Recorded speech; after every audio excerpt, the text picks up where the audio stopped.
አሁን ላይ በጣም ብዙ ሰዎች የመገጣጠሚያ ህመም እየገጠማቸው የወገብ ህመም እየገጠማቸው አብዛኞቹ ደግሞ ለከፋ የጤና እክልም እየተዳረጉ ነው ያሉት። በምን ምክንያት? በዘይት ምክንያት ማለት ነው። ዛሬ የምንመለከተው 5 አይነት ዘይቶችን እንመለከታለን። በከፍተኛ ሁኔታ ጤናችሁን የሚጎዱ የዘይት አይነቶችን ማለት ነው። እነዚህ ዘይቶች በምን አይነት መንገድ ነው የጤና ጉዳት የሚያስከትሉት የሚለውን ነገር በስፋት የምንመለከትበት ቪዲዮ ነው። አብራችሁን ቆዩ። ለማታውቁኝ ዶክተር ከበደ ይልማ እባላለሁ። በዚህ ቻናል አዲስ የሆናችሁ ላይክ፣ ኮሜንት፣ ሰብስክራይብ በማድረግ ቻናሉን ተቀላቀሉ። ወደ ዘይቶቹ እንምጣ። እንዳልኳችሁ የተለያዩ ዘይቶች ምንን እያስከተሉ ነው ያሉት? ከፍተኛ የጤና ጉዳትን እያስከተሉ ነው ያሉት። እነዚህ ዘይቶች እነማን ናቸው የሚሉትን ነው የምንመለከተው ብያቸዋለሁ። የመጀመሪያው ዘይት ማን ነው? የፓልም ኦይል ወይም የፓልም ዘይት በከፍተኛ ሁኔታ ጤናን ይጎዳል። እንዴት ነው የሚጎዳው? በውስጡ የያዘው ነገር ምንድን ነው የሚለውን ነገር እንመልከት። ፓልም ኦይል 50% ምንድን ነው የያዘው? ሳቹሬትድ ፋት ማለት ነው። ሳቹሬትድ ፋት ማለት ምን ማለት ነው? በቤታችሁ ውስጥ ቁጭ በምታረጉበት ሰዓት ላይ ወይም ሩም ቴምፕሬቸር ላይ ቁጭ ስታረጉት የሚረጋ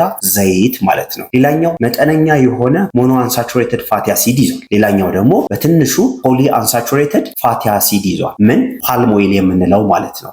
ይሄ ፓልም ኦይል ሳቹሬትድ ፋት ስላለው ምን ያስከትላል? ከፍተኛ የሆነ የጤና እክል ያስከትላል። በምን ምክንያት? ኤልዲኤል የምንለውን ወይም ሎ ዴንሲቲ ሊፖፕሮቲን የምንለውን ወይም ይሄ መርዛማ የምንለውን ስብ ምን በማድረግ ከፍ በማድረግ ማለት ነው። ይሄም ፓልም ኦይል እኛ ደጋግመን የምናበስለው ከሆነ ለምሳሌ ቺፕስ ስንጠብስ ሊሆን ይችላል፣ አሳምቡሳ ስንጠብስ ሊሆን ይችላል፣ ወይም ብስኩቶችን ስንጠብስ ደጋግመን የምንጠብሳቸው ከሆነ እነዚህ ዘይቶች ምን እንደሚከሰተው ከፍተኛ የሆነ ጉዳት ይመጣል ሰውነታችን ላይ። በምን አይነት መንገድ? ይህን ዘይት ደጋግመን በምንጠብሰው ሰዓት ላይ ምኑን ያጣል? ንጥረ ነገሩን ያጣል። ምኑን ያጣል? ቴስቱን ያጣል ወይም ጣዕሙን ያጣል። ሌላኛው እዛ ውስጥ ያሉት ዘይት ውስጥ ያሉት የተለያዩ ቫይታሚኖች ይጠፋሉ። ለምሳሌ ቫይታሚን ኤ፣ ቫይታሚን ዲ፣ ቫይታሚን ኢ ይጠፋሉ። እነዚህ ቫይታሚኖች በመጥፋታቸውም ደግሞ ከቫይታሚኖቹ ማግኘት የሚገባንን ጥቅም በስርዓቱ ማግኘት አንችልም ማለት ነው። በተደጋጋሚ በጠበስነው ቁጥር ይህን ዘይትም ከፍተኛ የሆነ ኬሚካሎችን ያመርታል። መርዛማ የምንላቸውን ኬሚካሎች ለምሳሌ ሊፒድ ፐሮክሲዴስ የምንለው፣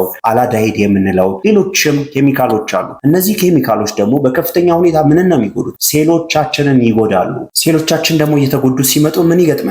ከፍተኛ የጤና እክል ይገጥመናል ማለት ነው። ከነዚህም የጤና እክሎች ውስጥ የልብ ህመም እንዲከሰት ያደርጋል። ካንሰር እንዲከሰት ያደርጋል። የደም ግፊታችን ከፍ እንዲል ያደርጋል። ምኑ በመብዛቱ ምክንያት እነዚህ መርዛማ ንጥረ ነገሮች በመብዛታቸው ምክንያት ሰውነታችን ውስጥ ማለት ነው። ስለዚህ ፓልም ኦይልን የምትጠቀሙ ሰዎች ምን ማድረግ አለባችሁ? ጥንቃቄ ማድረግ አለባችሁ። ጥንቃቄ ካላደረጋችሁ እነዚህ ከላይ ጠቀስናቸው የጤና እክሎች ይገጥሟቸዋል ማለት ነው። ሁለተኛው ምንድነው? የሱፍ ዘይት በውስጡ ከፍተኛ መጠን ያለው ሊኖሊክ አሲድ ያለውን የሱፍ ዘይት የምንጠቀም ከሆነ ከፍተኛ የሆነ የጤና እክል ይገጥመናል። ይሄ የሱፍ ዘይት ሃየር ሊኖሊክ አሲድ ያለው የሱፍ ዘይት በውስጡ የያዛቸውን ነገሮች እንመልከት። የመጀመሪያ የያዘው ከፍተኛ መጠን ያለው ሊኖሊክ አሲድ ወይም ኦሜጋ 6 ፋቲ አሲድን ይዟል። በዝቅተኛ መጠን ደግሞ ምንድን ነው የያዘው? ኦሜጋ 3 ፋቲ አሲድ የምንለውን ይዟል ማለት ነው። ኦሜጋ 6 ፋቲ አሲድ ከፍተኛ የሆነ የጤና ጉዳትን ያስከትላል። ኦሜጋ 3 ፋቲ አሲድ ደግሞ ምን ያደርጋል? ሰውነታችን ውስጥ የሚከሰተውን ብግነትን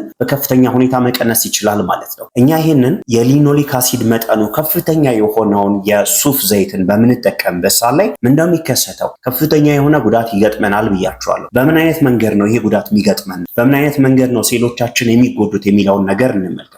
የሱፍ ዘይትን ስንመገብ በውስጡ ምን አለው ብያቸዋለሁ? ሊኖሊክ አሲድ አለው ብያቸዋለሁ። ይሄ ሊኖሊክ አሲድ ደግሞ ምንድነው?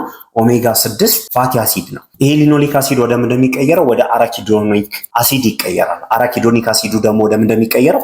ወደ ፕሮኢንፍላማቶሪ ሰብስታንሶች ወይም ኬሚካሎች ይቀየራል። እነዚህ ፕሮኢንፍላማቶሪ ኬሚካሎች ደግሞ ምንን ያስከትላሉ? የመገጣጠሚያ ህመም ያስከትላሉ። የተለያዩ የጤና ላይ ጉዳትን ያስከትላሉ ማለት ነው። ምኖቹ? እነዚህ ፕሮኢንፍላማቶሪ ኬሚካሎች ማለት ነው። ስለዚህ የሱፍ ዘይት ሊኖሊክ አሲድ መጠኑ ከፍተኛ የሆነውን በምንጠቀምበት ሰዓት ላይ የተለያዩ የጤና ጉዳቶች ይገጥሙናል። ከነዚህም የጤና ጉዳቶች ከጠቀስኳቸው በዘለለ ሌላ ምንድናቸው? ውፍረት እንዲከሰት ያደርጋል። ኢንሱሊን ሬዚስታንስ እንዲከሰት ያደርጋል። ሌሎችም የጤና እክሎች እንዲከሰት ያደርጋል ማለት ነው። ምንም በመመገባችን ምክንያት የሱፍ ዘይትን የምን መጠኑ ከፍተኛ የሆነውን የሊኖሊክ አሲድ መጠኑ ከፍተኛ የሆነውን ዘይት በመጠቀማችን ምክንያት ማለት ነው። የሱፍ ዘይት ሁሉም መጥፎ አይደለም። ጥሩ የምንለው የሱፍ ዘይት አለ። እሱ ምን አይነቱ ነው?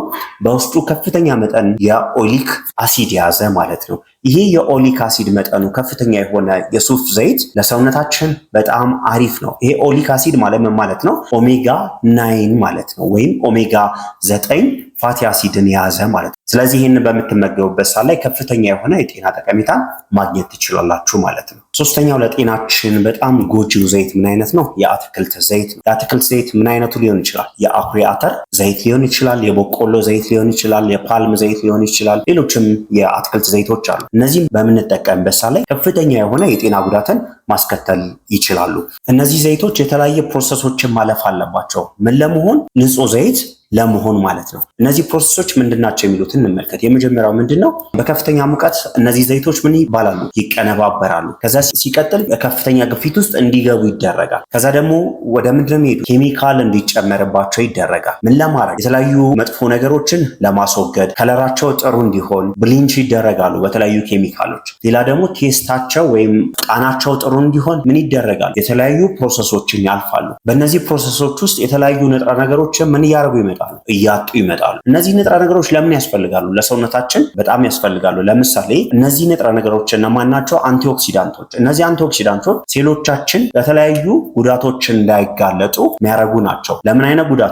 ኦክሲዴቲቭ ስትረስ ለምንለው ማለት ነው። የኦክሲዴቲቭ ስትረስ ደግሞ የተለያዩ የሰውነት ክፍሎቻችንን በከፍተኛ ሁኔታ እየጎዳ ይመጣል ማለት ነው። ስለዚህ እነዚህ አትክልት ዘይቶች የሚቀነባበሩበት መንገድ፣ ንጹህ እንዲሆኑ የሚደረጉበት መንገድ ምን እንዲከሰት ያደርጋል? ከፍተኛ የሆነ ሴል ላይ ጉዳት እንዲከሰት፣ ህመም እንዲከሰት ያረጋል ማለት ነው። ስለዚህ የአትክልት ዘይቶችን ምን ማድረግ አለ? መጠንቀቅ መቻል አለብን ማለት ነው። የአትክልት ዘይቶችን ከመጠቀም ሌሎችን ዘይቶች የመጠቀም ልምዶ ቢኖረን በጣም አሪፍ ነው ማለት ነው። አራተኛው ዘይት ምን አይነት ነው? በተደጋጋሚ የሚጠበሱ ዘይት።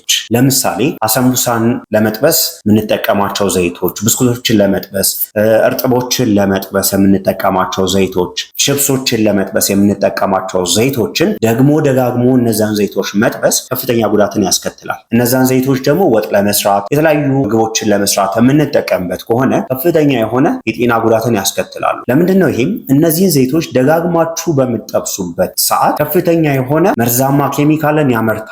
ለምሳሌ እነ ትራንስፋት የምንለው አላዳይድ፣ ሌሎችም መርዛማ የሚባሉ ኬሚካሎችን ያመርታሉ። እነዚህ መርዛማ ኬሚካሎች ደግሞ ሰውነታችንን በከፍተኛ ሁኔታ ምን እያደረጉ ይመጣሉ? እየጎዱ ይመጣሉ። የሰውነታችን ጉዳት ደግሞ ከፍ እያለ ይመጣል። ካንሰር የመከሰት ዕድል ይኖረዋል። እነዛ የሴል ጉዳቶቻችን ደግሞ ከፍተኛ የሆነ ጉዳት እንዲከሰትብን ያደርጋል ማለት ነው። ለምሳሌ ምን አይነት ጉዳት እንዲከሰትብን ያደርጋል? ካንሰር እንዲከሰትብን፣ የጉበት ህመም እንዲከሰትብን፣ ሌሎችንም አይነቶች ህመሞች እንዲከሰትብን ማድረግ ይችላል ማለት ነው። ምን? ይሄ ደግመን ደጋግመን የምንጠብሰው ዘይት፣ የጠበስነውን ዘይት ደግሞ ለምግብነት ማዋል፣ እነዚህ ከፍተኛ የሆነ የጤና ጉዳትን የሚያስከትሉ የዘይት አይነቶች ናቸው ማለት ነው። እነዚህን ዘይቶች ተጠቀሟቸው ማለት ጤናችሁን በከፍተኛ ሁኔታ እየጎዳችሁት ነው። ነገ ላይ የሚከሰቱ የተለያዩ ችግሮች አሉ። እነሱን ምን እያደረጋችሁ ነው ያላችሁት?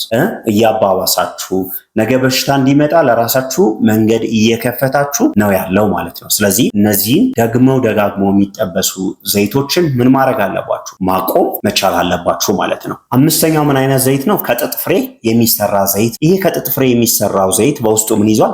ከፍተኛ መጠን ፖሊ አንሳቹሬትድ ፋቲ አሲድ ይዟል። ደግሞ ምን መደረግ አለበት? በስርዓቱ መጣራት መቻል አለበት ማለት ነው። ይህን ዘይት በስርዓቱ ካላጣራችሁት፣ ያልተጣራ ዘይት ከሆነ ከፍተኛ የሆነ መርዛማ ኬሚካል አለው። ይሄ መርዛማ ኬሚካል ምንን ያስከትላል? መካንነትን ያስከትላል፣ ወንዶችም ላይ ሴቶችም ላይ። በድሮ ጊዜ ወንዶች እንዳይወልዱ ምን ይደረግ ነበረ? የጥጥ ፍሬ ዘይትን ይሰጧቸው ነበረ። ለምንድን ነው? ይህም የጥጥ ፍሬ ዘይትን በሚጠቀሙበት ሰዓት ላይ የስፐርም ምርቱ ወይም ወንድ ልጅ ዘር ምርት ምን እያደረገ ይመጣል? እየቀነሰ ይመጣል። ይህም ደግሞ ምን እንዳያረግ ያደርገዋል? እንዳይወልድ ልጅ እንዳያገኝ ያደርገዋል። እንደምን ይጠቀሙት ነበረ? እንደ ቤተሰብ እቅድ ይጠቀሙት ነበረ ማለት ነው። ነገር ግን ይህንን የጥጥ ፍሬ ዘይት የሚጠቀሙ ወንዶች ለረጅም ጊዜ በሚጠቀሙበት ሰዓት ላይ ምን እየሆኑ መጡ? መሃን እየሆኑ መጡ። ከዛ በኋላ ይህንን የጥጥ ፍሬ ለወንዶች ምን ያደርጓቸው? አይሰጧቸውም ነበር ማለት ነው። ስለዚህ የጥጥ ፍሬ ዘይት በጥሩ ሁኔታ ምን መደረግ አለበት? መቀነባበር መቻል አለበት። መርዛማ ነገሩ መውጣት መቻል አለበት። ካልወጣ ሴትም ላይ ወንዱም ላይ መሃንነትን እንዲከሰት ያደርጋል። ሌሎችንም የሆርሞን ጉዳቶች እንዲከሰት ያደርጋል ማለት ነው። እዚህ ጋር ልትገነዘቡ የሚገባው ነገር ዘይት በራሱ ጎጂ አይደለም። ነገር ግን ዘይቱ የሚያልፍበት የማቀነባበር ሁኔታ ጎጂ እንዲሆን ያደርገዋል። በውስጡ ያለው የኦሜጋ 6 ፋቲ አሲድ መጠን ጎጂ እንዲሆን ያደርገዋል። ሌላኛው ነገር ደግሞ መልሰን መልሰን መላልሰን ምን ስናረገው ስንጠብሰው ጎጂ እንዲሆን እያረግነው ነው ያለ ነው ማለት ነው። ስለዚህ ዘይት በራሱ ጎጂ አይደለም። ነገር ግን እነዚህ ከላይ የጠቀስኳቸውን ነገሮች ማንመለከት ከሆነ እኛ የምናረግ ከሆነ ዘይት ምን እንዲሆን እናረጋለን? ጎጂ እንዲሆን እናረጋለን ማለት ነው። አብዛኞቻችን እንደምናውቀው ማድቤታችን ወይም ኪችናችን ምናችን ነው? ፋርማሲያችን ነው። የተለያዩ ህመሞች እንዳይከሰቱ የምናረግበት ቦታችን ነው። የምግብ ማዘጋጃ ወይም ማቀነባበሪያ ፋብሪካችን ነው ማለት ነው። ስለዚህ ምግብ ማብሰያ ቦታችንን ወይም ምግብ የምናበስልበትን ሁኔታ ጥሩ ማድረግ ከቻል ለራሳችን ምንም መግዛት እንችላለን፣ ጤናን መግዛት እንችላለን። ነገር ግን በግዴለሽነት የምናረጋት እያንዳንዷ ነገር ደግሞ ምንን ታስከፍለናለች? ዋጋን ታስከፍለናለች። ምንን በማስከተል? ከፍተኛ ህመምን በማስከተል ማለት ነው። ስለዚህ ዘይትን የምናዘጋጅበትን የምናይበትን እይታችንን ምን ማድረግ አለብን? መቀየር መቻል አለብን። አይ ዛሬ ልመገብና ለነገው ችግር የለውም የምንል ሰዎች አለ። ዛሬ ያላስቀመጥነው ጤናችን ነገ እናገኝ ነው። ዛሬ ላይ እያንዳንዷ የምንመግባት ነገር ሰውነታችንን ነገ ላይ ላለን የጤና ሁኔታ ምንድናት? መንገድ ናት። ስለዚህ በተቻላችሁ አቅም አመጋገባችሁን አስተካክሉ። ዘይቶቻችሁን በደንብ ተመልከቱ። በዛሬው ቪዲዮ 5 አይነት ዘይቶችን ተመልክተናል፣ ጤናችንን የሚጎዱትን። ጥሩ መረጃም እንዳገኛችሁ ተስፋ አደርጋለሁ። ይህ ቪዲዮ ለተለያዩ ሰዎች ይጠቅማል ብላችሁ አሰባችሁ ሼር አድርጉላቸው። አብራችሁን ስለነበራችሁ ከልብ አመሰግናለሁ። ሰላም ቆዩልኝ። ሰላማችሁ ይብዛ።